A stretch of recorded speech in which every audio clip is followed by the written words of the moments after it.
جس کے بعد آج NCCIA نے لیگی MPA ثاقب چدر پر جو ہے وہ باقاعدہ طور پر مقدمہ درج کر لیا ہے۔ یہ کہا گیا ہے کہ ثاقب چدر اور نامعلوم ساتھی سائبر ہراسانی اور ان کا جو تعاقب ہے اور ان کو جو دھمکیاں وہ دے رہے ہیں۔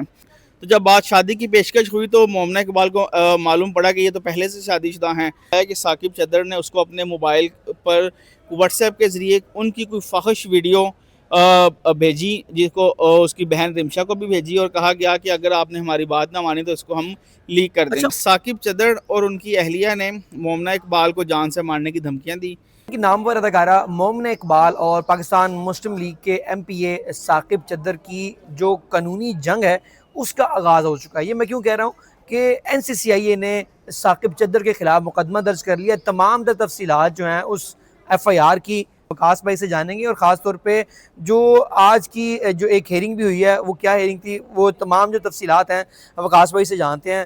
وقاص بھائی، مومنہ اقبال ایک پاکستان انڈسٹری کا بڑا نام ہے، اتنی ایلیگیشنز لگائے، FIR نہیں ہو رہی تھی، آخرکار FIR ہو گئی، کیا اس پہ کہیں گے؟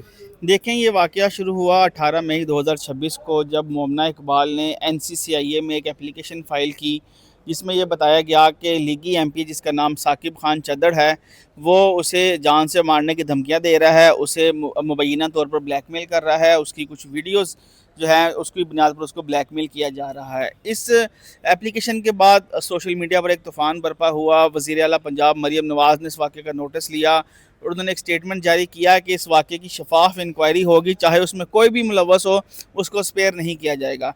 اس کے بعد یہ انکوائری آگے بڑھتی چلی گی۔ آج ہم 4 جون ہو چکی، یعنی کہ 5 جون ہے، 18 مئی سے آج ہم 5 جون میں کھڑے ہیں۔ لگ بھگ 15 دن کے اندر اس کی متعدد چیزیں سامنے آئیں سارے کیس کی، جس کے بعد آج NCCIA نے لیگی MPA ثاقب چدر پر جو ہے وہ باقاعدہ طور پر مقدمہ درج کر لیا ہے۔ نہ صرف ثاقب چدر پر، ان کی اہلیہ سمیرہ خان اور اس کے جو دیگر ساتھی ہیں ان سب پر NCCIA نے مقدمہ درج کیا گیا ہے۔ اس مقدمے کی جو دفعات ہیں وہ بھی میں آپ کو بتاؤں گا، اور اس مقدمے میں کہا کیا گیا ہے یہ بھی ڈسکس کرتے ہیں۔ سب سے پہلے FIR میں یہ لکھا ہے کہ یہ 18 مئی 2026 کو انکوائری ہوئی، مومنہ اقبال کی درخواست پر یہ درج کی گئی، جس میں آگے چل کے کہا گیا کہ درخواست گزار نے معاملہ شروع ہوا کہ ثاقب چدر نے ان کا آپس میں تعلق تھا، مومنہ اقبال اور ثاقب چدر کا۔ تو جب بات شادی کی پیشکش ہوئی تو مومنہ اقبال کو معلوم پڑا کہ یہ تو پہلے سے شادی شدہ ہیں۔ اس معاملے پر انہوں نے شادی کی پیشکش مسترد کی، جس کے بعد یہ سارا تنازع شروع ہوا، اور مبینہ طور پر اس FIR میں یہ کہا گیا ہے کہ مومنہ اقبال کا موبائل لیا گیا دوران انکوائری، انہوں نے اپنا موبائل پیش کیا، اس کا فرانزک کروایا گیا، اس فرانزک کے نتیجے میں موبائل سے کچھ چیزیں برآمد کی گئیں، اور جو ایویڈنس دیے مومنہ اقبال نے اس کی بابت یہ FIR درج کی گئی جو بنتی تھی۔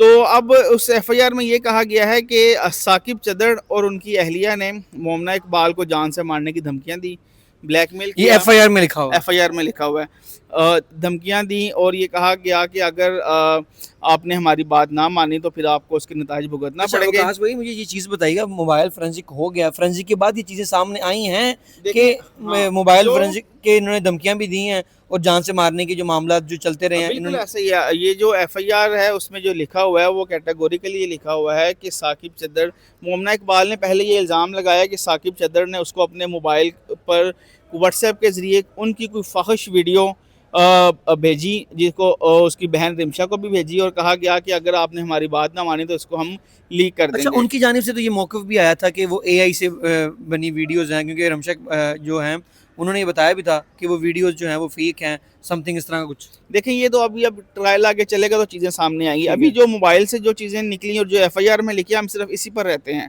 تو اس FIR میں لکھا کہ ثاقب چدر نے وہ ویڈیوز مومنہ اقبال کو بھیجی، اور وہ ویڈیوز مومنہ اقبال کی بہن رمشا کو بھیجی، اور ساتھ یہ کہا کہ اگر آپ نے ہماری بات نہ مانی تو پھر آپ کو اس کے نتائج بھگتنا پڑیں گے۔ تو اس کے بعد جب NCCIA نے موبائل فرانزک کے لیے لیا مومنہ کا اور رمشا کا، تو اس میں یہ چیز ثابت ہوئی کہ واقعی ویڈیوز موجود تھیں، اور واقعی ثاقب چدر ان کی جو واٹس ایپ چیٹ تھی وہ بھی موجود تھی، اور جو نمبر تھا وہ بھی ثاقب چدر کا تھا۔ پھر نہ صرف ثاقب چدر نے بلکہ ان کی جو مسز ہیں سمیرہ، انہوں نے بھی وہ ویڈیوز مومنہ اقبال اور رمشا کو بھجوائیں، دونوں کو بھجوائیں کہ یہ آپ کی ویڈیوز ہیں۔ اور اس پر آپ کو نتائج بھگتنا پڑیں گے. تو یہ معاملہ چلتا رہا جس کے بعد NCCI نے کارروائی کی اور اب یہ مقدمہ درج کر لیا ہے. یعنی کہ میں اس پہ بھی آتا ہوں، یعنی کہ جی سوشل جی میڈیا پہ ایک چیز چل رہی تھی کہ اگر تم ان سے شادی نہیں کرو گی تو تم واجب القتل ہو. یہ بات کہیں نہ کہیں ٹھیک ثابت ہو رہی ہے FIR کے اگر تناظر میں دیکھیں تو. بالکل FIR کے تناظر میں یہ بات ٹھیک ثابت ہو رہی ہے اور باقاعدہ طور پر دھمکیاں بھی دی گئی ہیں اور جو ان کی جو مبینہ طور پر غیر اخلاقی یا فاحش ویڈیوز ہیں، پرائیویٹ جو ویڈیوز ہیں ان کو بھی پبلک کرنے کا کہا گیا. تو اب یہ جو FIR درج کی گئی ہے اس میں پیکا ایکٹ 2016 کی دفعات 3, 4, 21, 20, 24D اور پاکستان پینل کوڈ کی دفعات 506. ابھی یہ جو سیکشن 506 ہے یہ بیسیکلی جان سے مارنے کی، اگر آپ کو کسی کو دھمکیاں دیں تو آپ پر 506 کی دفعات لگتی ہے.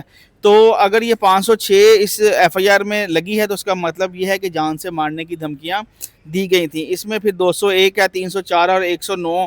109 کا مطلب ہے کہ اگر آپ نے کوئی جرم کیا ہے اور اس کی معاونت کی ہے تو وہ آپ کے یہ اٹریکٹ کرتی ہے. تو اب یہ مقدمہ درج ہو گیا. اس کے بعد اب ثاقب چدر کے پاس بھی آگے ریمیڈی اویلیبل تھی. انہوں نے آج لاہور کی سیشن کورٹ سے اپنی عبوری ضمانت کروا لی ہے. وہ بڑا تیز ترین کام کیا ہے میل اشفاق صاحب نے کہ FIR صبح جو ہے وہ سامنے آ رہی تھی کہ FIR ہو گئی ہے تو فوری طور پہ اپنے کلائنٹ کو جو ہے کہ HR ریلیف دے دیا. یہ FIR ان کو مل گئی تھی رات کے کسی پہر یہ FIR ان تک پہنچ گئی تھی. تو اس کے بعد ان کی ٹیم ٹی وی پہ آج چل رہی ہے، سوشل میڈیا پہ چل رہی ہے. لیکن میاں علی اشفاق کی پوری ٹیم سے کام کرتے ہیں تو ان کی پوری ٹیم نے، ان کے لیے کوئی بڑا مسئلہ نہیں ہے کہ ایک بیل اپلیکیشن تیار کرنا.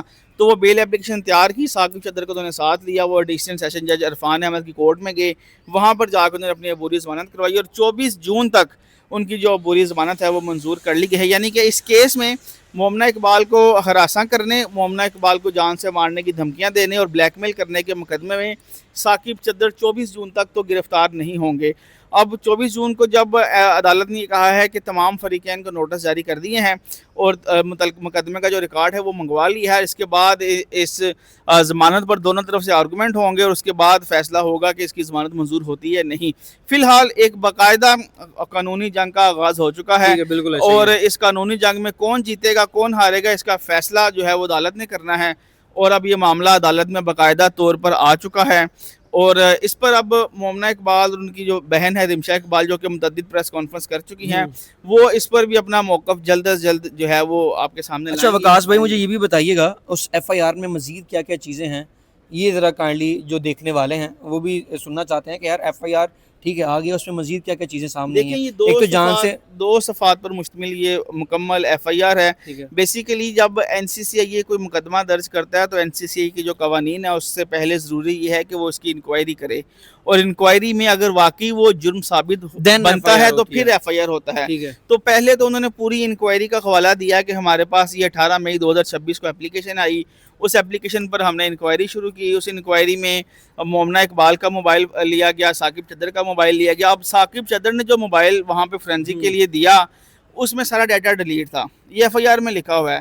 تو اب FIR میں یہ کہا ہے کہ بادی نظر میں سے ثابت یہ ہوتا ہے کہ جو ملزم ہے اس کیس کا اس نے جان بوجھ کر جو ہے وہ ڈیٹا ڈیلیٹ کیا تاکہ کوئی شواہد جو ہیں وہ سامنے نہ آ سکیں. یہ فرانزک میں چیزیں سامنے بہت شکریہ. ہمارے ساتھ وقاص بھائی موجود تھے. ایک بڑی اپڈیٹ انہوں نے آپ کے ساتھ ڈسکس بھی کی کہ ثاقب چدر کے اوپر جو FIR آپ کو بتائی ہے ان کی ضمانت بھی میاں علی اشفاق صاحب نے کروا دی ہے. یعنی کہ ثاقب چدر جو ہیں آپ ضمانت کے اوپر ہیں اور 24 جون کو دوبارہ عدالت کے روبرو سیشن کورٹ میں دوبارہ پیش ہوں گے. یہاں پر یہ دیکھنا ہے کہ رمشا اقبال جو ہیں ان کے وکیل ان کی بہن بھی ہیں، ان کی جانب سے کیا موقف آتا ہے اور آنے والے وقتوں میں آج کل تک جو سوشل میڈیا کے حوالے سے جو رمشا اقبال ہیں وہ کیا سٹیٹمنٹ دیتی ہیں. مزید اپڈیٹ کے لیے چینل کو سبسکرائب کر لیجیے. اپنے میزبان ناطق ریحان کو دیجیے اجازت. اللہ نے کے بعد.